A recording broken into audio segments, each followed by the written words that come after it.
Hello friends, today we will learn about verb. What a verb is. Verb কি সেটা আজকে আমরা শিখব. In an earlier video I have explained about a subject, what a subject is. So যারা এখনো আমার চ্যানেলটিকে subscribe করনি, I will request you to subscribe my channel and watch all the videos related to grammar. Actually তুমি যদি grammar শিখতে চাও বা ইংলিশ শিখতে চাও তাহলে তোমার কিন্তু এই বেসিক জিনিসগুলি অবশ্যই শিখতে হবে।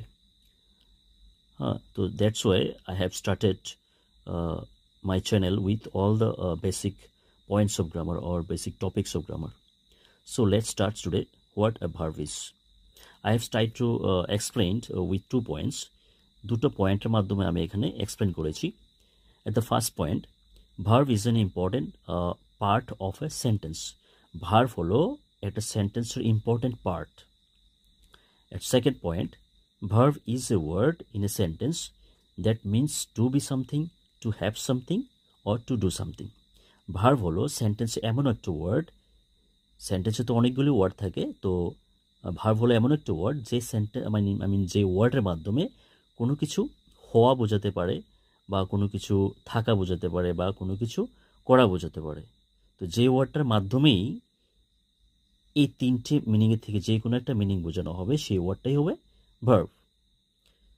So we can say based on meaning, অর্থ অনুসারে ভার্বকে আমরা তিনটি ভাগে ভাগ করতে পারি: be verb, having verb, doing verb. So in be verb we have am, is, are, was, were. In having verb we have, has, had. In doing verb we have two category of verbs. One category is to, does, did, done. এই সবগুলি verb, বিশেষ করে not all, এই তিনটে verb বিশেষ করে do, does, did, এই তিনটে ভার্ব আমরা কোশ্চেনিংয়ের ক্ষেত্রে ব্যবহার করি এবং নেগেটিভ করার ক্ষেত্রে ব্যবহার করি। আমরা যখন কোনো একটা সেন্টেন্সের মাধ্যমে কোনো কোশ্চেন করব তখন ব্যবহার করতে পারি, আর যখন সেন্টেন্সকে নেগেটিভ করব তখন এই তিনটি ওয়ার্ড ব্যবহার করতে পারি। আর এই ডানটা বিশেষ করে যে কোনো পারফেক্ট টেন্সে ইউজ করা হয়।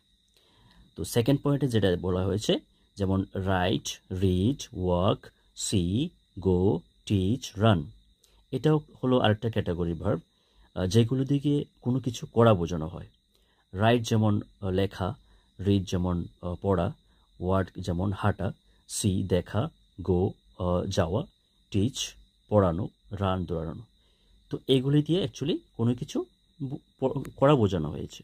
So I hope you have understand the today's topic.